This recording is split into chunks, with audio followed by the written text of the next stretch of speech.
right, so somebody want to read the first paragraph for me?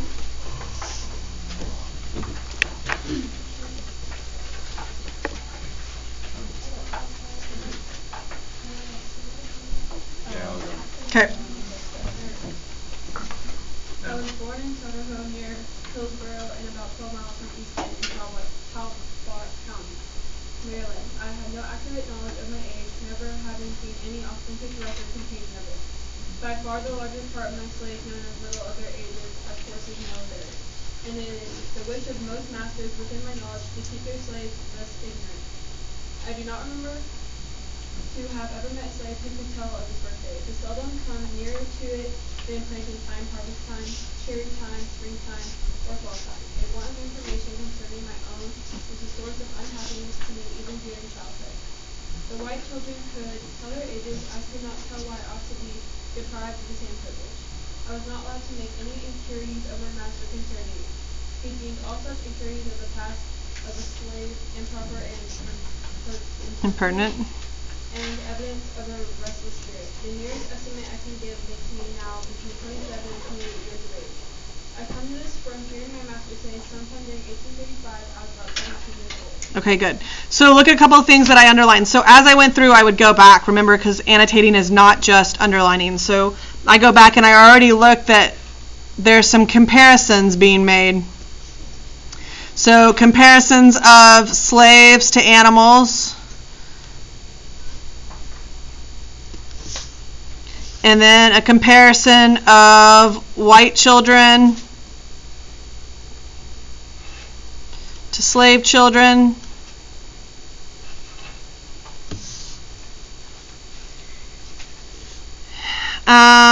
And then the other thing up here where it talks about the planting time, harvest time, cherry time, springtime, I look at that and I see like their identity is their work, right? So their age is relating to the time period of their planting, right? That's all they know. So much of their identity, or all of their identity, comes from the master themselves. One thing that I forgot to talk about is as we're reading, you want to look for change, because we're still kind of going into that idea of change, right? With that we started with the synthesis idea. So we're looking at change. So we're looking at a couple of changes. So you want to look at a spiritual change, you want to look at a mental change, and then also a physical change. So you want to look for those things as we read. Another thing that I want to talk to you about, and we'll see it here in a minute, is as you guys read, I think one of the problems y'all had reading A Tale of Two Cities is the fact of the complexity of the sentences. And so you're going to see that here. You're going to see really complex sentences, and you'll have to learn how to read complex sentences, because if you blow through them as if there's no punctuation there, then it kind of gets really confusing to understand like what he's talking about. So remember, when you see a semicolon, what goes on either side of a semicolon? A complete thought. Yeah, a complete idea goes on either side of a semicolon. And remember, within commas is going to be descriptive language. So you have to kind of read and break up per thought, if that makes sense. Because you'll see some really complex sentences, and that's the thing that as I read, I keep going, holy cow, like this guy like taught himself to read and write. And the complexity of the sentences is more than almost any of us write on a daily basis, right? All right. My mother was named Harriet Bailey. She was the daughter of Isaac and Betsy Bailey, both colored, and quite dark. My mother was of a darker complexion than either my grandmother or my grandfather. So notice again, now we're looking at comparisons. So now we're looking at comparisons of color.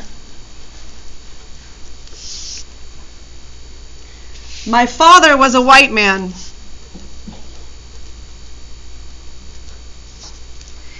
He was admitted to be such by all I ever heard speak of my parentage. The opinion was also whispered that my master was my father, but of the correctness of this opinion I know nothing.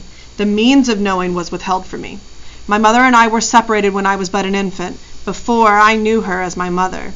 It is a common custom in the part of Maryland from which I ran away to part children from their mothers at a very early age. Frequently, before the child has reached its 12th month, Its mother is taken from it and hired out on some farm a considerable distance off, and the child is placed under the care of an old woman, too old for field labor.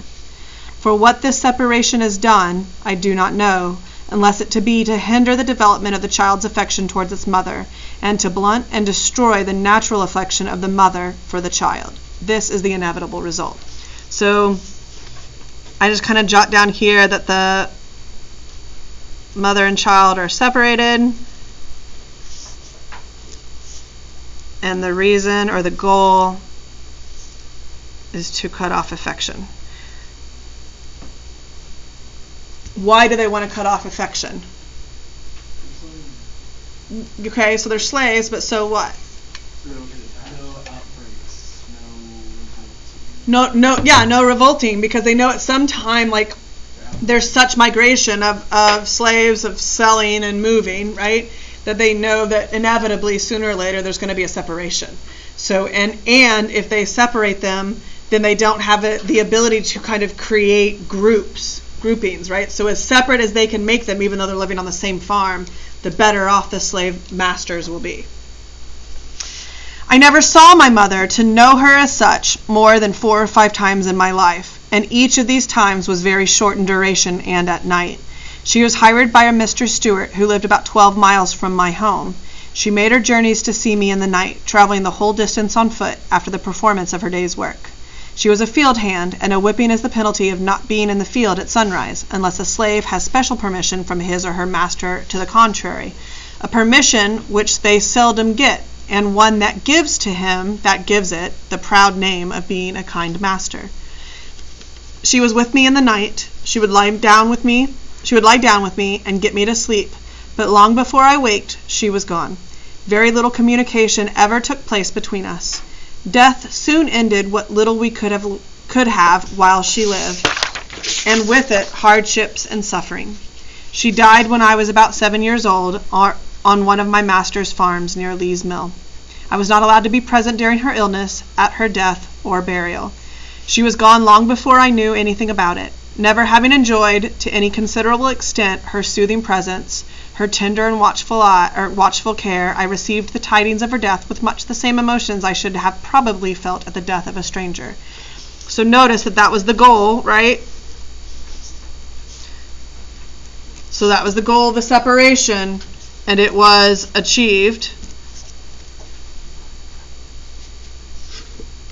And notice a couple of things. So notice the extent to which she had to try to make a connection, right? So after a full day's of work, she walked 12 miles. Y'all struggle to walk back and forth down these halls, right? Let alone walk 12 miles to lay with her son, to get up and walk 12 miles back to again work another full day, right?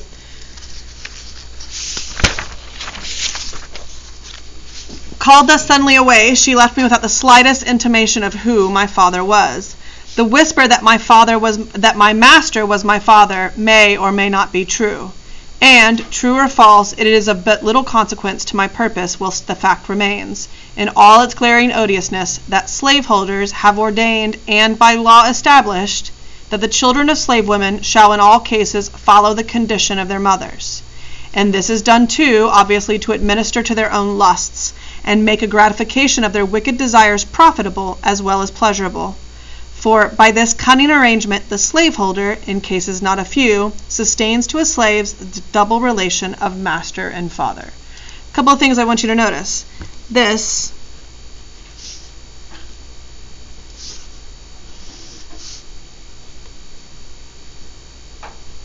is one sentence. Do you hear the way I read it? And I'm not a great reader, but do you hear the way that you have to read it? You can't just blow through it and say, the whisper that The whisper that my master was my father may or may not be true, and true or false it is of but little consequence to my purpose, whilst the fact remains in all its glaring odiousness that slaves have ordained and by law established that the children of the slaves. Like, if you don't read it slowly, so this is what I've said for years, that I believe y'all read the words, but I think that's all that you're doing, is you're just verbally reading the words. So you have to read the thoughts, not the words, if that makes sense to you. right? So you have to read it for punctuation. The whisper that my master was my father may or may not be true. End of thought. True or false, it is of but little consequence to my purpose, while the fact remains in all its glory and odiousness that slaveholders have ordained and by law established that the children of slave women shall in all cases follow the condition of their mothers. Okay, so there's another thought. So what I would do when I would read this is I would go back and make sure you understand each independent thought. So the first one's easy, right? That there were these ideas that his master was his father. The second part says what? The second complete thought says what?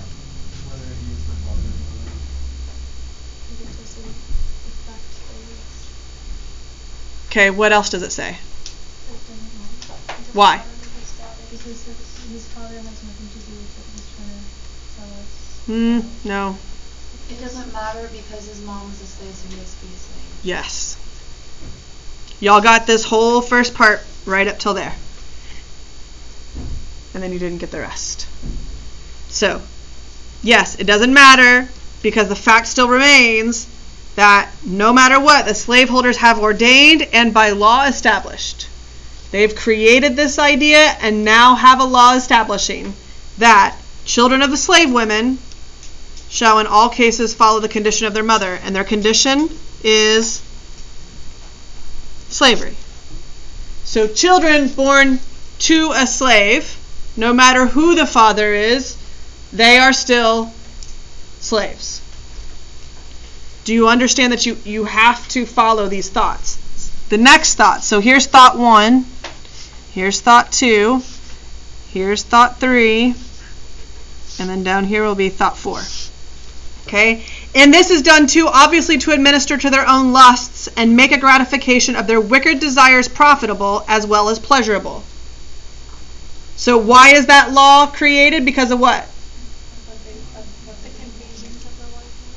For the convenience of sex. So for their lusts, right? And make their wicked desires profitable. And they have to profit from it. So that's the last thought. By this cunning arrangement, the slaveholder, in cases not a few mean there are a lot, sustains to his slaves the double relation of master and father.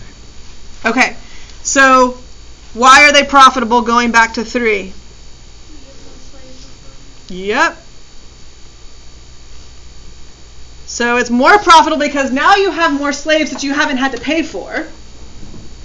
Or better yet, if you need the money, you sell the child.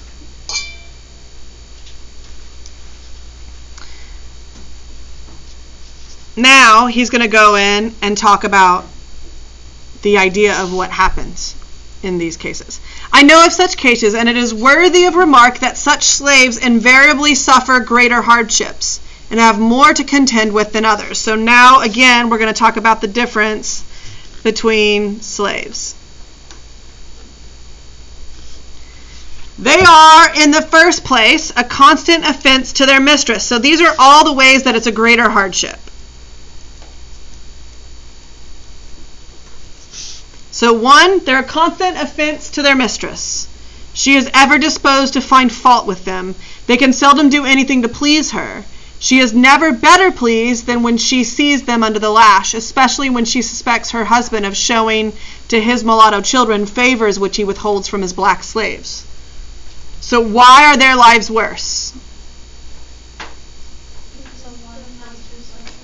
So the wife now sees them, and it's a constant reminder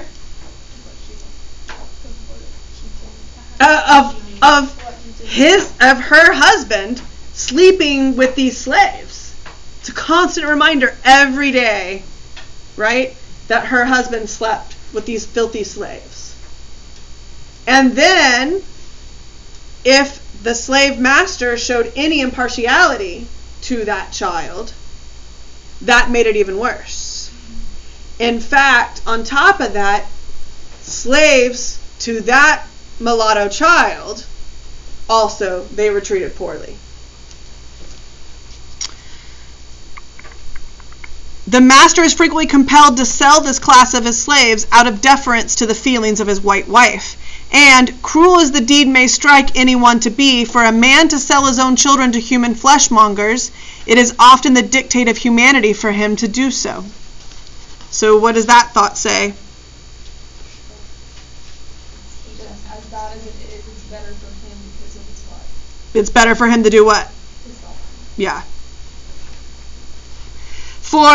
Just for, I don't even want to say a peace of mind talking about masters, but better for the slave and better for the master on both ends, right? For unless he does this, he must not only whip them himself, but must stand by and see one white son tie up his brother of but few shades darker complexion than himself, and ply the gory lash to his naked back. And if he lisp one word of disapproval, it is set down to his parental partiality, and only makes a bad matter worse, both for himself and the slave whom he would protect and defend. Every year brings with it multitudes of this class of slaves. It was doubtless in consequence of a knowledge of this fact that one great statesman of the South predicted the downfall of slavery by the inevitable laws of population. Whether this prophecy is ever fulfilled or not, it is nevertheless plain that a very different looking class of people are springing up at the South and are now held in slavery. So the different class of people are who? The mixed race. So that would be the mulatto. So that would be black and white. From those, where did I stop? Right here? And are now held in slavery from those originally brought to this country from Africa. And if their increase do no other good, it will do away the force of the argument that God cursed Ham, and therefore American slavery is right. All right, so if you are in the book with footnotes, you should understand you can look up what God cursed Ham means. If you see another relation to this or another reference to a biblical allusion, if I were you and you didn't have that book, I would quickly look up God cursing Ham and see what it is. So somebody read to us what God cursed Ham means.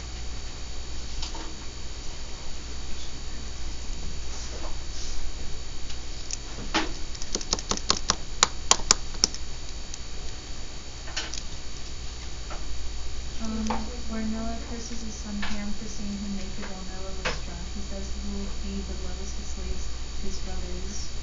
In this passage of the off-sided post-slavery argument. Okay, so this is the idea that Noah cursed his son to be the lowest of all slaves, and because that is in the Bible and God was okay with it, then God is okay with us having slaves.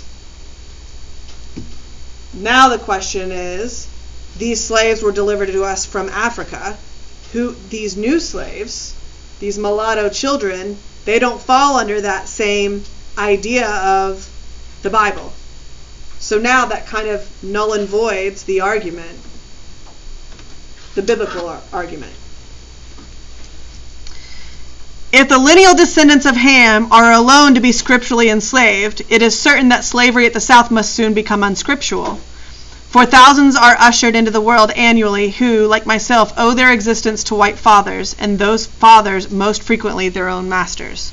So again, look at how many we're dealing with per year. I have had 2 masters. My first master's name was Anthony. I do not remember his first name. He was generally called Captain Anthony, a title which I presume he acquired by sailing a craft on the Chesapeake Bay. He was not considered a rich slaveholder. He was not considered a rich slaveholder. He owned 2 or 3 farms and about 30 slaves. His farms and slaves were under the care of an overseer. The overseer's name was Plummer. Mr. Plummer was a miserable drunkard, a profane swearer, and a savage monster. He always went armed with a cowskin and a heavy cudgel. I have known him to cut and slash the women's heads so horribly that even master would be enraged at his cruelty, and would threaten to whip him if he did not mind himself. Master, however, was not a humane slaveholder. So now we're looking at the difference of slaveholders, right? So again, we have humane and inhumane. It required extraordinary barbarity on the part of an overseer to affect him. He was a cruel man, hardened by a long life of slaveholding. He would, at times, seem to take great pleasure in whipping a slave. I have often been awakened at the dawn of day by the most heart-rending shrieks of an own aunt of mine, whom he used to tie up to a joist and whip upon her naked back till she was literally covered with blood. No words, no tears, no prayers from his gory victim seemed to move his iron heart from its bloody purpose. The louder she screamed, the harder he whipped, and where the blood ran fastest, there he whipped the longest. He would whip her to make her scream and whip her to make her hush, and not until overcome by fatigue would he cease to swing the blood-clotted cowskin. I remember the first time I ever witnessed this horrible exhibition. I was quite a child, but I well remember it. I never shall forget it whilst I remember anything. It was the first of a long series of such outrages of which I was doomed to be a witness and a participant. It struck me with awful force. It was the blood-stained gate, the entrance to the hell of slavery through which I was about to pass. It was a most terrible spectacle. I wish I could commit to paper the feelings with which I beheld it. So a couple of things that you'll notice, and he uses it quite a bit. So you have the repetition and the parallelism, right?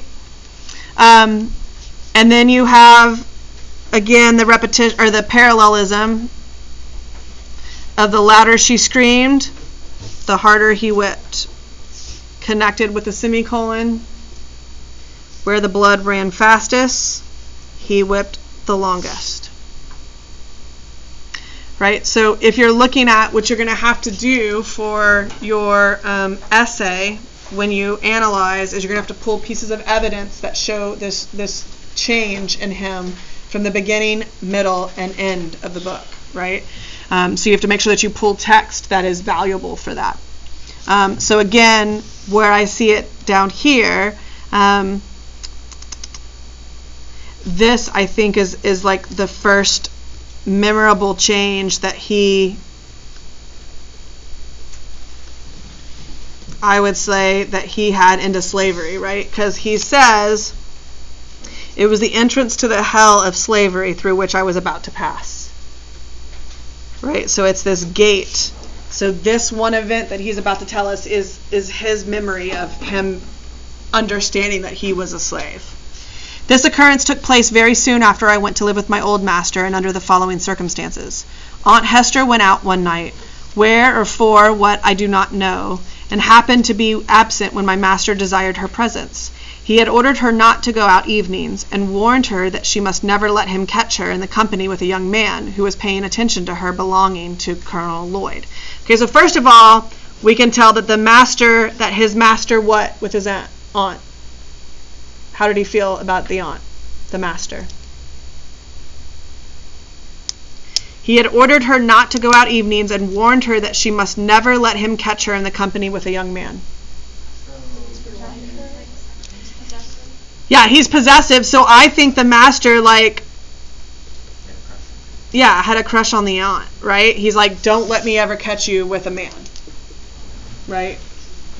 Especially Colonel Lloyd's. The young man's name was Ned Roberts, generally called Lloyd's Ned. Why master was so careful of her may be safely left to conjecture. So that's what we're saying there, right? She was a woman of noble form and of graceful proportions, having very few equals and fewer superiors in personal appearance among the colored or white women of our neighborhood. All right. So, what do we know about his aunt? She's beautiful. More beautiful than even the white women. Aunt Hester had not only disobeyed his orders in going out, but had been found in company with Lloyd's Ned, which circumstance I found from what he said while whipping her was the chief offense. Had he been a man of pure morals himself, he might have been thought interested in protecting the innocence of my aunt. But those who knew him will not suspect him of any such virtue. What I like about his writing is that he writes like the opposite of what he means, right? Like, not the opposite of what he means, but he writes in the negative, yeah. If he had been a man of pure morals himself, which he's not, right? but those who knew him will not suspect him of any such virtue. So he's writing it in the negative to be more positive towards him, right? Before he commenced whipping Aunt Hester, he took her into the kitchen and stripped her from neck to waist, leaving her neck, shoulders, and back entirely naked. He then told her to cross her hands, calling her at the same time, and y'all's is just one dash, right? So fill in the blanks. After crossing her hands, he tied them with a strong rope and led her to a stool under a large hook in the joist, put in for the purpose. He made her get upon the stool and tied her hands to the hook. She now stood fair for his infernal purpose. Her arms were stretched up at their full length so that she stood upon the ends of her toes. He then said to her, "Now you, blank blank, I'll learn you how to disobey my orders." And after rolling up his sleeve, he commenced to lay on the heavy cowskin, and soon the warm red blood, amid heart-rending shrieks from her and horrid oaths from him, came dripping to the floor. I was so terrified and horror-stricken at the sight that I hid myself in a closet and dared not venture out till long after the bloody transaction was over. I expected it would be my turn next. It was all new to me. I had never seen anything like it before. I had always lived with my grandmother on the outskirts of the plantation, where she was put to raise the children of the younger women. I had therefore been, until now, out of the way of the bloody scenes that often occurred on the plantation. So notice this is that's where he makes that change, that transition into that through the gates, right? That's where he finally realized like what life he was in. So I think what you'll find as you are annotating